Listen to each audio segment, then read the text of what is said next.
Good afternoon, everyone. We're going to begin reading from the book of Genesis. The book of Genesis, of course, is the first book of the Bible, and the word Genesis actually means in the beginning, which is the Greek for the very first words of the book. And so it wasn't very hard to name the book. They just took the first word, and that's the name of the book. The book of Genesis is not like the letters that we read at lunchtime and previously, because each of the letters were meant to exhort to a community to help them live their faith and to help correct them in times of need. The book of Genesis is rather a book of stories, a book to show us the wonder, the power, the love of God, and to show us how God works in all things. And so it's a very different kind of book, and we're going to read it a little bit differently. We're going to read it with more of a dramatic flair to it to help people understand. This might be something actually you want to have your children read along with you, or read along with me as well, help them understand the book, maybe improve their reading skills. The first part that we're going to do, we're going to split the book up into various sections. So today it might take about 20 minutes, half an hour at the longest, to go through the first 5 chapters. And in the first 5 chapters, we're going to have 2 stories of creation, and we're going to have the story of Adam and Eve, not only their creation, but also their fall. And then Cain and Abel as well. We're going to end at the end of chapter 5, which takes us just to before the time of Noah. Then we'll start again with the story of Noah and the flood. Each day I'll let you know about how long this will take in terms of the reading, but we're going to split the book up in various ways so that way we get a better understanding of the stories that are told, but also hear the whole thing as well as possible at once. And really get an understanding of the wonder and the awe that is found in this book. And so we're going to begin now. As I said, it'll take about 20 minutes to half an hour at the most. Genesis, chapter 1. In the beginning, when God created the heavens and the earth was a formless void, darkness was over the abyss, and a mighty wind sweeping over the chaos. Then God said, "Let there be light." And there was light. God saw that the light was good. God then separated the light from the darkness. God called the light day, and the darkness He called night. Evening came and morning followed, the first day. Then God said, "Let there be a dome in the middle of the waters to separate one body of water from the other." God made the dome, and it separated the water below the dome from the water above the dome. And so it happened. God called the dome sky. Evening came, and morning followed, the second day. Then God said, "Let the water under the sky be gathered into a single basin, so that the dry land may appear." And so it happened.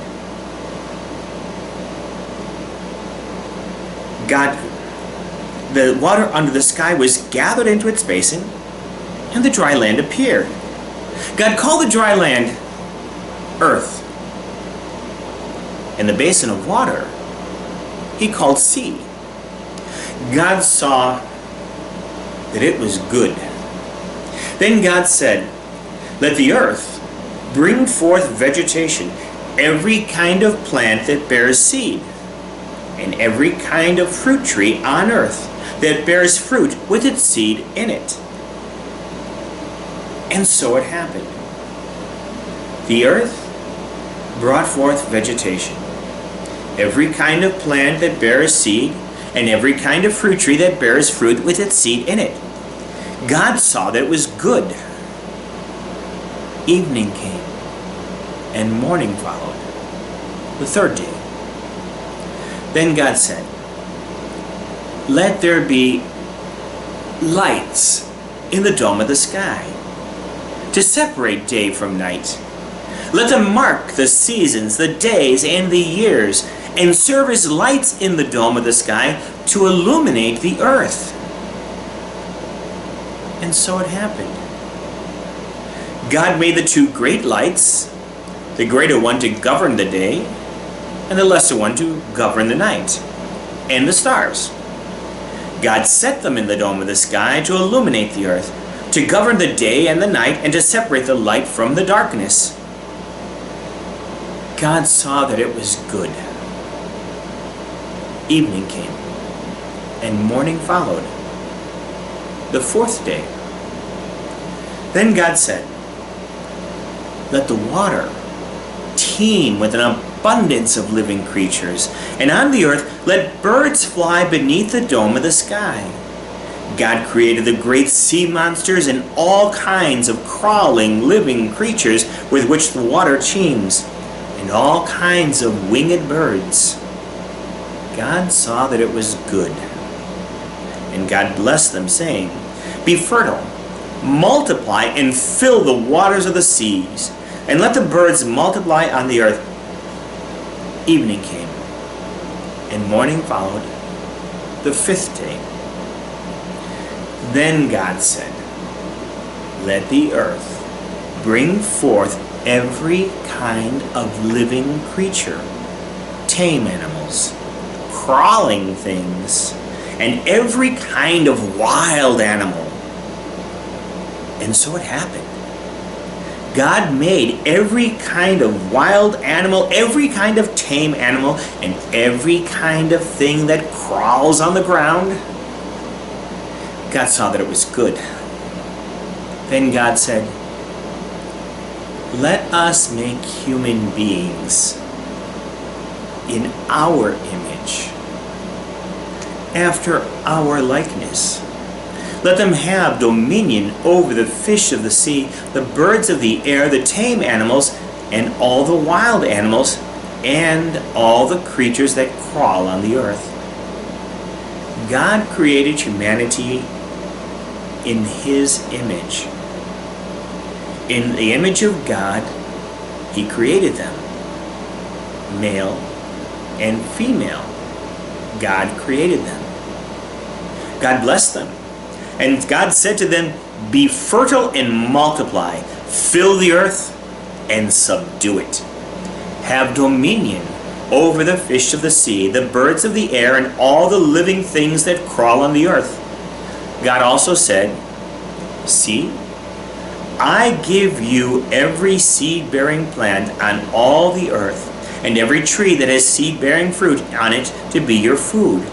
And to all the wild animals, all the birds of the air, and all the living creatures that crawl on the earth, I give all the green plants for food." And so it happened. God looked at everything He had made and found it very good. Evening came, and morning followed, the sixth day.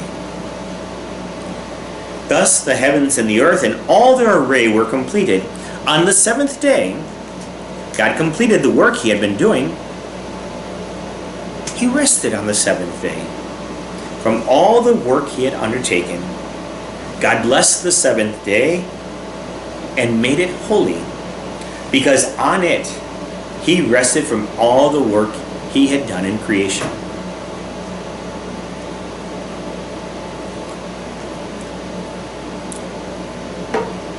This is the story of the heavens and the earth at their creation. When the Lord God made the earth and the heavens, there was no field, shrub on earth, and no grass on the field had sprouted, for the Lord God had sent no rain upon the earth, and there was no human to till the ground. But a stream was welling up out of the earth, and watering all the surface of the ground. Then the Lord God formed the man out of the dust of the ground, and blew into his nostrils the breath of life, and the man became a living being. The Lord God planted a garden in Eden in the east, and placed there the man whom He had formed. Out of the ground the Lord God made grow every tree that was delightful to look at and good for food, with the tree of life in the middle of the garden, and the tree of the knowledge of good and evil. A river rises in Eden to water the garden, Beyond there, it divides and becomes 4 branches. The name of the first is the Pishon. It is the one that winds through the whole land of Havilah, where there is gold. The gold of that land is good. Bdellium and lapis lazuli are also there. The name of the second river is the Gihon. It is the one that winds all through the land of Cush. The name of the third river is the Tigris. It is the one that flows east of Asher. The fourth river is the Euphrates. The Lord God then took the man and settled him in the Garden of Eden to cultivate and care for it. The Lord God gave the man this order: "You are free to eat from any of the trees of the garden, except the tree of knowledge of good and evil. From that tree you shall not eat. When you eat from it, you shall die." The Lord God said, "It is not good for the man to be alone. I will make a helpmate suited to him."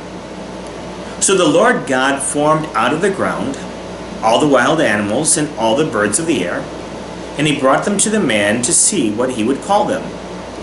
Whatever the man called each of them would be its name.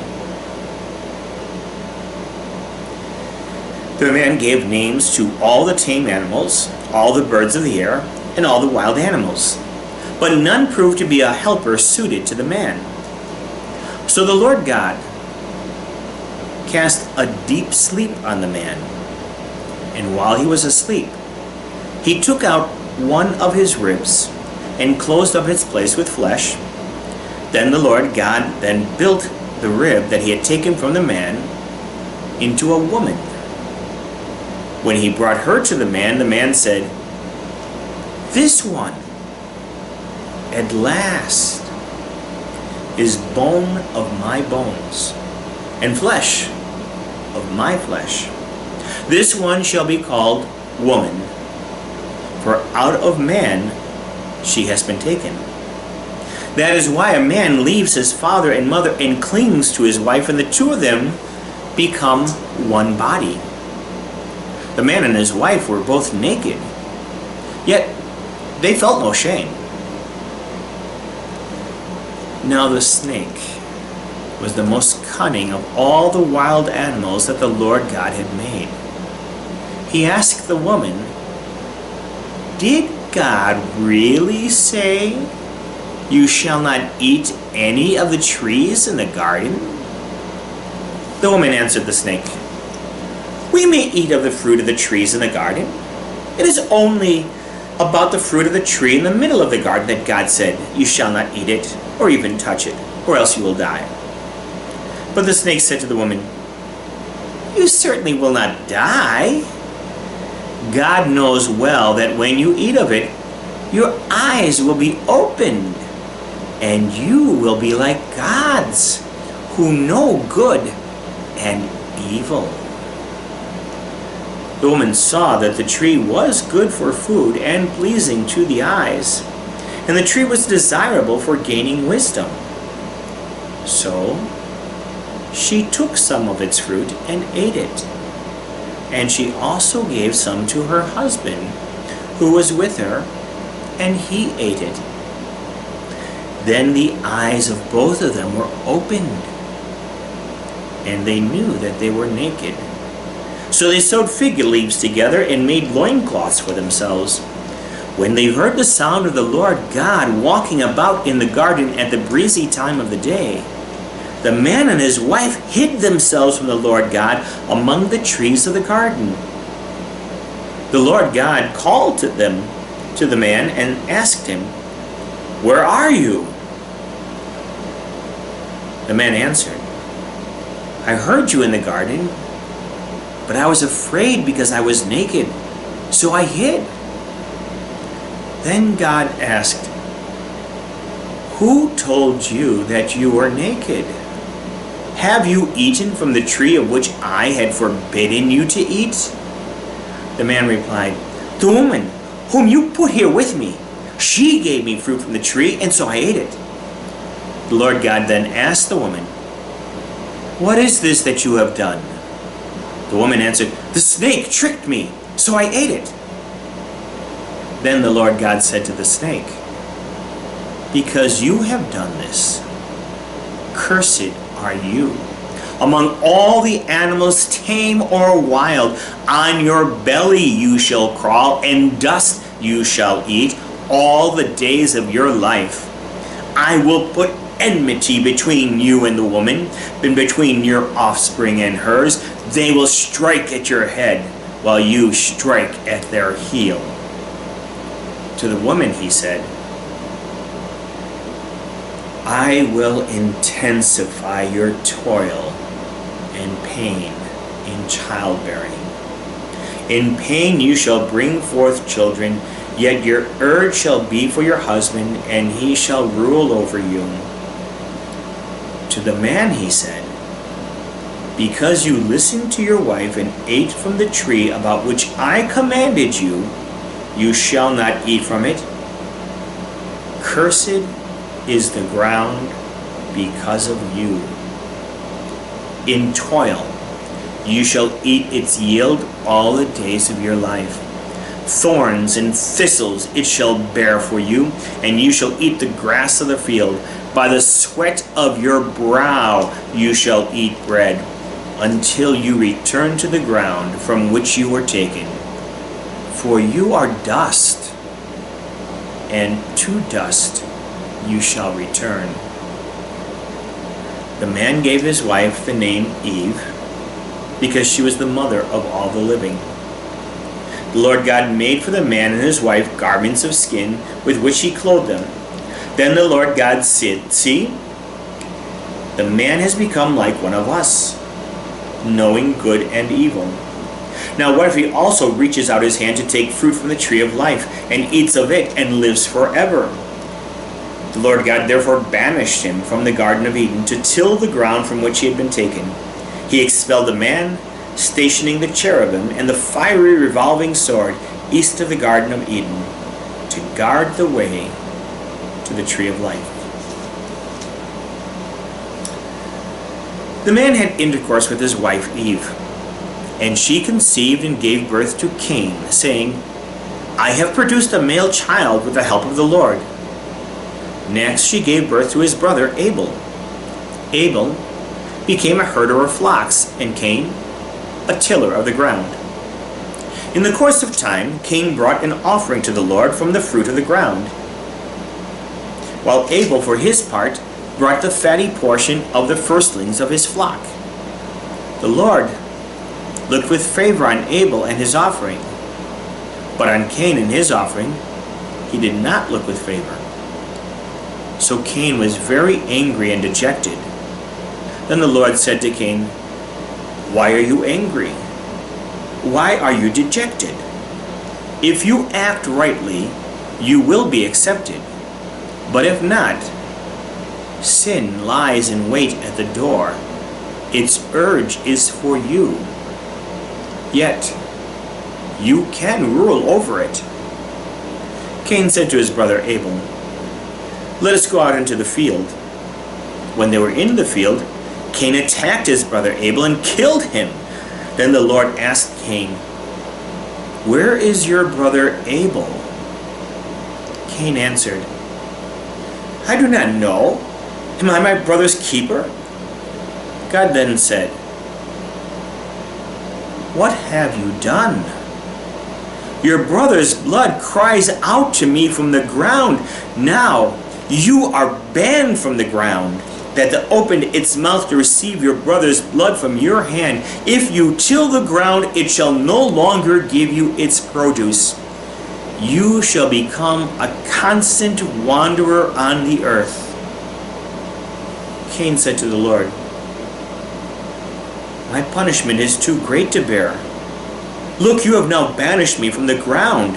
I must avoid you and be a constant wanderer on the earth. Anyone may kill me at sight. Not so, the Lord said to him. If anyone kills Cain, Cain shall be avenged 7 times. So the Lord put a mark on Cain, so that no one would kill him at sight. Cain then left the Lord's presence and settled in the land of Nod, east of Eden. Cain had intercourse with his wife, and she conceived and bore Enoch. Cain also became the founder of a city, which he named after his son Enoch. To Enoch was born Irad, and Irad became the father of Mehujael. Mehujael became the father of Methusael, and Methusael became the father of Lamech. Lamech took 2 wives. The name of the first was Adah, and the name of the second, Zillah. Adah gave birth to Jabal, who became the ancestor of those who dwell in tents and keep livestock. His brother's name was Jubal, who became the ancestor of all who play the lyre and the reed pipe. Zillah, on her part, gave birth to Tubal-Cain, the ancestor of all who forge instruments of bronze and iron. The sister of Tubal-Cain was Naamah. Lamech said to his wives, Adah and Zillah, "Hear my voice. Wives of Lamech, listen to my utterance.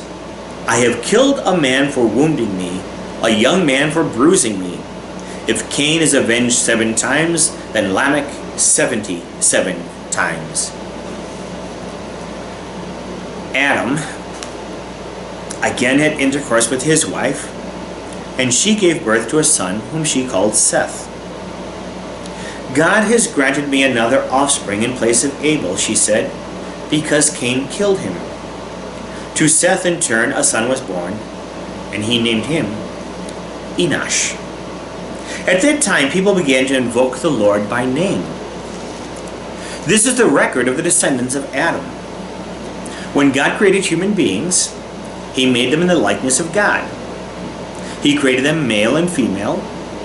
When they were created, he blessed them and named them humankind.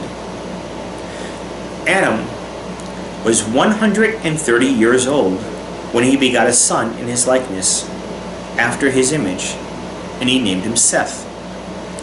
Adam lived 800 years after he begot Seth, and he had other sons and daughters. The whole lifetime of Adam was 930 years. Then he died. When Seth was 105 years old, he begot Enosh. Seth lived 807 years after he begot Enosh, and he had other sons and daughters. The whole lifetime of Seth was 912 years. Then he died. When Enosh was 90 years old, he begot Kenan. Enosh lived 815 years after he begot Kenan, and he had other sons and daughters. The whole lifetime of Enosh was 905 years. Then he died. When Kenan was 70 years old, he begot Mahalalel. Kenan lived 840 years after he begot Mahalalel, and he had other sons and daughters. The whole lifetime of Kenan was 910 years. Then he died. When Mahalalel was 65 years old, he begot Jared. Mahalalel lived 830 years after he begot Jared, and he had other sons and daughters. The whole lifetime of Mahalalel was 895 years. Then he died.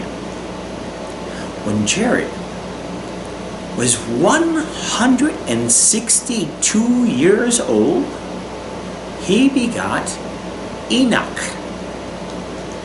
Jared lived 800 years after he begot Enoch, and he had other sons and daughters. The whole lifetime of Jared was 962 years. Then he died. When Enoch was 65 years old, he begot Methuselah. Enoch walked with God after he begot Methuselah for 300 years, and he had other sons and daughters. The whole lifetime of Enoch was 365 years. Enoch walked with God, and he was no longer here, for God took him. When Methuselah was 187 years old, he begot Lamech. Methuselah lived 782 years after he begot Lamech, and he had other sons and daughters. The whole lifetime of Methuselah was 969 years. Then he died. When Lamech was 182 years old, he begot a son and named him Noah, saying, "This one shall bring us relief from our work and the toil of our hands out of the very ground that the Lord has put under a curse." Lamech lived 595 years after he begot Noah, and he had other sons and daughters. The whole lifetime of Lamech was 777 years. Then he died. When Noah was 500 years old, he begot Shem, Ham, and Japheth. We'll end today with that, as we'll begin the story of the Nephilim and the story of Noah and the flood next time. Thank you.